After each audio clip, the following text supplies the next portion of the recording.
noches con todos. Vamos a iniciar. Por ejemplo, ¿cómo hago yo, profesor? Si, perfecto, usted me dice que si yo compro este equipo, ¿no? A ver, veamos la imagen. Vamos a jalar otra imagen para dejar listo, para dejar las otras ventanas libres para revisarlo rápidamente. ¿Cómo, a la hora que yo compro el equipo, si voy aquí a hardware y me voy a los equipos de oficina, ¿no? Me voy acá a los equipos que dice, ¿no? Para casa, wireless, ¿no? Equipo con wireless, para casa y oficina. Bueno, estos equipos, si yo me voy a estos equipos, este es un equipo, como digo, que trae integrado tanto un router como un switch. ¿Ya? Entonces, lo que él me dice es de que si tú recién lo has comprado, entonces estos 4 puertos están asociados al router y por lo tanto son puertos de router. ¿Ya? Muy bien. Si este es un router, ¿cómo debo proceder a trabajar? Lo primero que tienes que entender es de que si estos puertos están en su estado natural y son puertos de router, para que tú habilites estos puertos tienes que asignarle una dirección IP. Si tú no le asignas una dirección IP, estos puertos no pueden trabajar. Muy bien.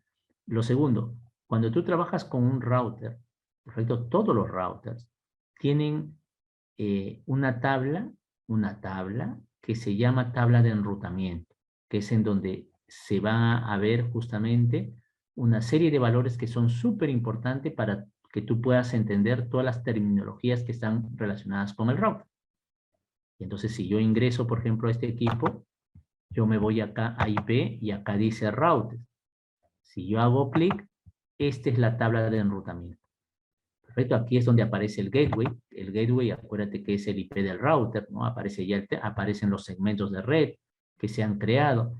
Entonces aquí hay bastante que trabajar, ¿no? Cuando lleguemos a algún momento dentro de la clase, vamos a hacer enrutamiento. O sea que yo voy a tener 2 líneas de internet y tengo 10 máquinas. Vamos a pensar que tengo 10 máquinas y 2 líneas de internet. ¿Qué es lo que yo quiero? Lo que yo quiero es que 5 máquinas, que son servidores en esta empresa, perfecto, que cumplen diferentes funciones, salgan por un internet. Y las otras 5 PCs que salgan por el segundo internet. O sea, estás queriendo enrutar el tráfico de 5 máquinas hacia una línea de internet y quieres enrutar el tráfico de otras 5 máquinas por otra línea de internet, entendiendo que tienes 2 líneas de internet. Y entonces justamente esa es una función del router y aquí es donde tú justamente vas a trabajar en enrutamiento. Entonces, todo lo que está relacionado al router, ¿no? Su tabla, que es muy interesante, lo vamos a encontrar aquí. Esta es la tabla de enrutamiento. Perfecto. Uno de los sistemas súper interesantes y que vamos a tener que trabajar bastante en esta parte. Pero ¿qué pasa si tú hablas de un switch? El switch generalmente no tiene una tabla de enrutamiento. El switch lo que tiene es en su memoria, él guarda también información que le es súper importante para que él pueda hacer la comunicación entre los equipos que están conectados en el switch. Y entonces, aquí, en esta opción Bridge, tú vas a encontrar una opción que dice Host. Y aquí está justamente esa memoria. Mientras que en el router, ¿no? El router siempre se le asocia, según el modelo OSI, con relación a la capa 3, ¿no? Porque el router, para ubicar al destino, un router para ubicar un destino, él lo hace en base a IP, ¿no? Y como tú ves, él trabaja direcciones, aquí están los IPs. Bueno, estos son segmentos de red, pero detrás de esto sabemos que están las direcciones IPs. En cambio, cuando tú trabajas a nivel de switch, el switch no trabaja con IPs. El switch trabaja en base a direcciones MAC. Entonces, aquí tienes 2 tablas súper interesantes que nos dan a entender y comprender que el router trabaja en base a IP y el switch trabaja en base a direcciones MAC. ¿Ya? Entonces, ahora, para que podamos ver el tráfico que viaja por la red y puedas con eso corroborar lo que vamos a plantear en teoría, vamos a usar un programa que muchos ya lo han usado y que es súper conocido, que es el Wireshark. ¿Ya? Entonces, este programa va a ver todo el tráfico que está pasando por mi red. ¿no? Y entonces la teoría que voy a explicar lo vamos a corroborar con este programa. Entonces tenemos en este caso, ¿no? Las tablas, que son súper interesantes. Tenemos ya, entonces, observado que sí, por un lado podemos observar que tenemos aquí en MikroTik un router, aquí está la tabla de enrutamiento, y también podemos observar que tenemos un switch, porque aquí está la memoria CAM. Este es justamente la SAT, la CAM, ¿no? La que llaman justamente la tabla de direcciones que está basada en Mac, ¿no? Y aquí, por ejemplo, se sabe que un switch, una de las características que tiene es que él tiene que aprender todas las Mac que están en sus puertos. Este es un equipo que tiene, si tú observas, tiene 5 puertos y una tarjeta inalámbrica. En total tiene 6 puertos. Entonces, ¿qué es lo que hace un switch?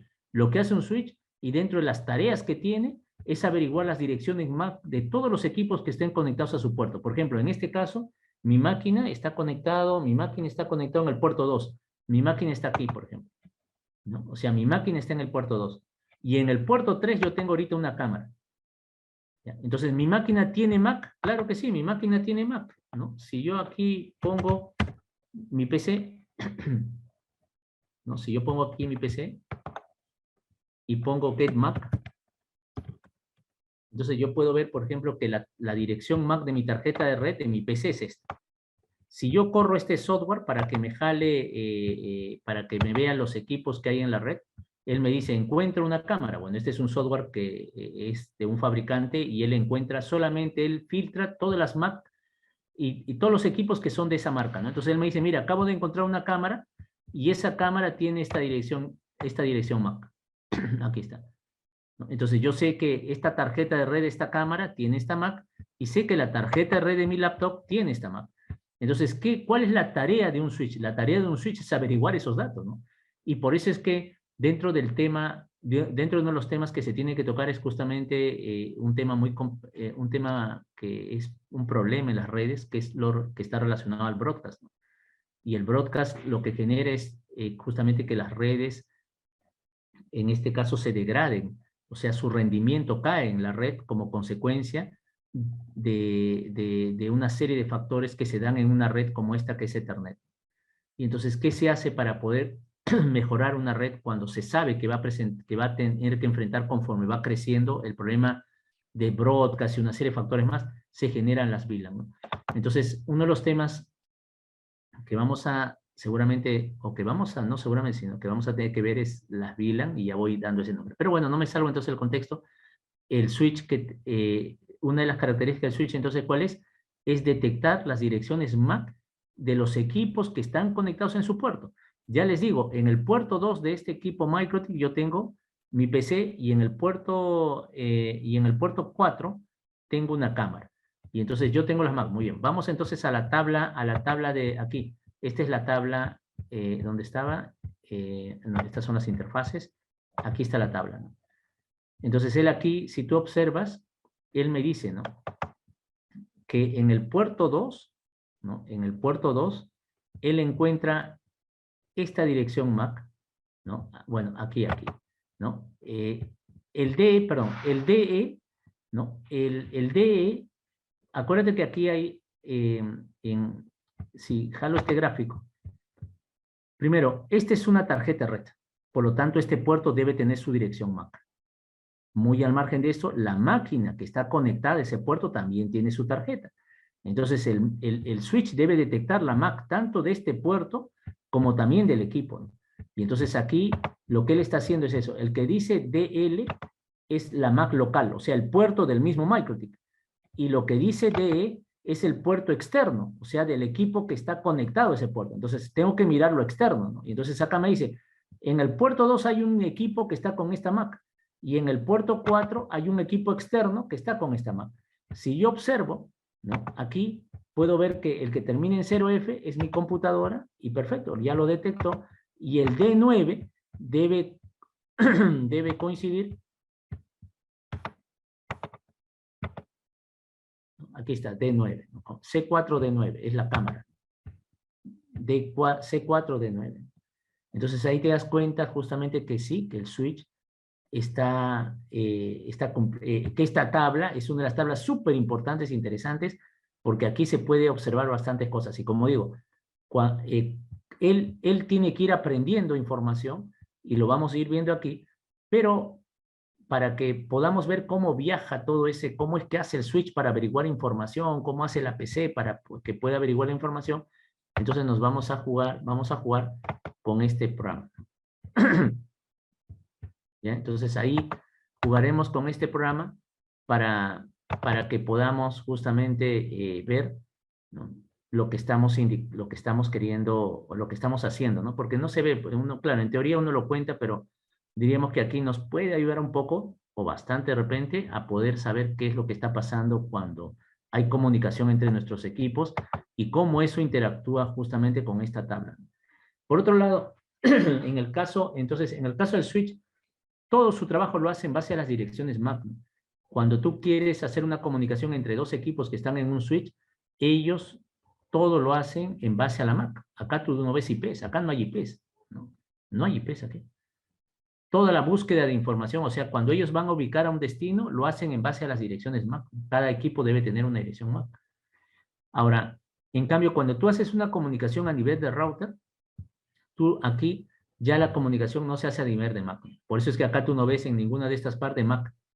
Aquí tú ves que la comunicación se hace en base a los IPs, ¿no? Ahora, la ventaja de un switch, de un router, es que si tú observas acá, él ha registrado dos segmentos, el 172.16.00 y el 192.168.100. ¿Qué significa eso? Que en un router tú sí tienes opción para que puedas comunicar estos dos segmentos. O sea, un router sí puede comunicar equipos que están en diferentes segmentos, ¿no? O sea, si yo tuviera un computador que está con la 172.16.03, por ejemplo, y tengo otro equipo que está con la 192.168.100.3, ¿puede haber comunicación? Sí, porque el router tiene esa facilidad de permitir la comunicación entre equipos que están en diferentes segmentos de red. En cambio, tú en un switch no puedes hacer eso. El switch no te permite la comunicación de equipos que están en diferentes segmentos. El switch solamente te va a permitir la comunicación de equipos que estén en el mismo segmento de red.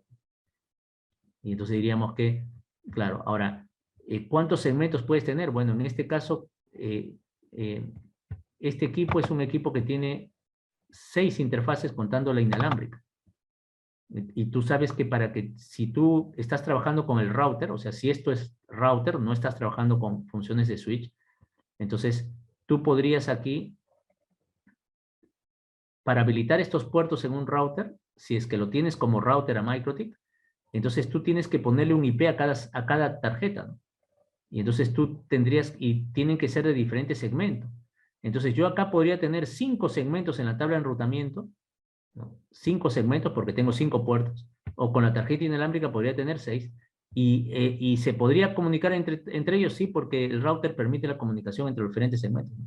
Entonces, bueno, entonces tenemos ya este primer enfoque. ¿Ya? Lo dejo ahí, como digo, ahora solamente he tratado de dar unas ideas, hay que profundizar el tema, dibujarlo, etcétera, pero por lo menos ya sabemos que en este MikroTik sí puedo afirmar que hay un switch, puedo afirmar también que hay un router, y puedo afirmar también que en este modelo particular, ¿no? Este modelo es este es el RB95, habría que ir a su datasheet para ver si cuando yo trabaje con un switch, ¿no? Si yo cuando trabaje con un switch, ¿no?, voy a tener un switch, perfecto, que se está formando por hardware, porque tiene un chip de switching, o el switch que tengo es solamente un chip a nivel de software, ¿no? Lo cual sin duda no va a rendir tanto como si lo hicieras, ¿no?, por hardware. Entonces diríamos que eso tendrías que ver a la hora que tú, en este caso, a la hora que veas su hoja de datos, ¿no? Ahora, yo decía y dije, ¿no?, cuando tú trabajas en las empresas es muy común que para poder solucionar ese problema que mencionamos que está relacionado al broadcast y a otros problemas más, utilicen muchos switch administrables. ¿Perfecto? Entonces, cuando tú trabajas con switch administrables, una de las funciones importantes en los switch administrables es la VLAN. Las VLAN es una de las soluciones que se da justamente para tener control de el famoso broadcast, que luego lo vamos a analizar, pero que lo menciono ahora por lo siguiente. si tú quisieras que MikroTik se comporte como un switch administrable, ese ya es un equipo avanzado en donde aparecen justamente el nombre de VLAN, ¿no? Entonces, en el MikroTik, tú vas a encontrar justamente una opción que dice switch acá. Miren, ahí está, miren. ¿No? Entonces, ¿en qué momento yo cojo esta línea que dice switch? Porque, profesor, usted dice que para que yo trabaje con el switch, debo irme a la opción de bridge. Perfecto, sí. Aquí en bridge. ¿Por qué? Porque en el MikroTik, en su estado natural, sus puertos son puertos de router. Si tú quieres que esos puertos trabajen como switch, ya te dije, tienes que utilizar el software para hacer esa conversión y eso se hace aquí en bridge. Cuando tú entras a esta opción, tú le dices, MikroTik, yo no quiero que tus puertos, si quieres algunos de ellos o si quieres todos, trabajen como puertos de router. Yo quiero que estos se comporten como un switch. Entonces él te dice, bueno, dime qué puertos de todos los que tengo quieres que formen el switch. Entonces yo primero, aquí hago clic en el signo más, le doy un nombre, ¿no? El nombre que tú quieras. Por defecto él le pone bridge 1, y luego le digo qué puertos van a formar parte del switch. Le digo el puerto 2, el puerto 3, el puerto 4, nada más. Entonces acá yo estoy diciendo que solamente quiero que sea un switch de 3 puertos, y los demás puertos van a estar van a seguir siendo puertos de router. Entonces aquí yo estoy indicándole a MikroTik que 3 de sus puertos los voy a juntar, voy a generar un puente entre ellos, perfecto, para que estos se comporten como un switch. Ya no van a ser puertos de router, van a ser puertos de switch. Pero ¿qué pasa cuando tú quieres trabajar con estas funciones de los switch administrables que se llaman VLAN? Entonces, cuando tú quieres ya jugar con el switch y ir más allá que de tener un switch convencional, acuérdate que los switch que tenemos en casa de repente son switch convencionales, ¿no? Son switch que su función es básicamente conmutación, hacer la comunicación entre los equipos, que es lo que tú quieres, ¿no? Que los equipos se comuniquen o que salgan a internet, ¿no? Ya está. Pero como digo, cuando tú haces instalaciones en empresas, las empresas conforme van creciendo, porque en tu casa tú puedes tener pues 5 máquinas, 6, 7, una empresa pues, puede tener 40, 50, un colegio pequeño nada más, lo más seguro es que tengas en los salones, laboratorios, o tenga laboratorios, perdón, tenga también sus servidores, tenga una serie de equipos que van a hacer justamente que la red comience a crecer, y entonces ahí comienza a haber una degradación, ¿no? Por factores propios de la red. O sea, la red tiene algunos factores intrínsecos, o sea, factores que son propios de la arquitectura, y que si tú no controlas esos factores, se degrada la red. Y entonces, ¿qué se hace? Una de las soluciones es comprar switch, pero que no sean esos switch convencionales, sino se compran switch administrables. ¿Y qué es lo que traen los switch administrables? Los switch administrables traen una función que se llama VLAN. Entonces, cuando tú quieres jugar con esa función, entonces aquí te vas a switch, ¿no? En el switch justamente aquí está, lo que se llama VLAN. Acá dice VLAN, ¿no? Claro. Entonces, aquí ya comienzas a ver que MikroTik desde el punto de hardware, desde el punto de vista de hardware, tiene pues un tema muy interesante que solamente podría quedarse en hardware, y ahí habría bastante, porque cada uno de ellos tiene bastantes temas. Pero, bueno, lo dejo ahí. Sin duda entiendo que de repente para algunos de ustedes entiendo que esto puede ser ya muy común, para otros no. El curso comienza de cero, por consiguiente mi misión es comenzar de cero. Y entonces, ahora, como digo, simplemente he mencionado para que nos vayamos familiarizando. Primero que aquí observamos que viene integrado un switch. Hay que ver su datasheet para ver si tenemos también un chip de switching, para saber si el switch que estamos formando es por hardware o por software. Y segundo, también sabemos que este modelo también trae un router, ¿no? Y estamos viendo la tabla. Por lo menos eso es lo que me interesa. Luego vamos a profundizar en cada uno. Muy bien. Bien, ¿ya? Entonces, gracias por su participación el día de hoy. Nos encontramos la próxima clase, ¿ya?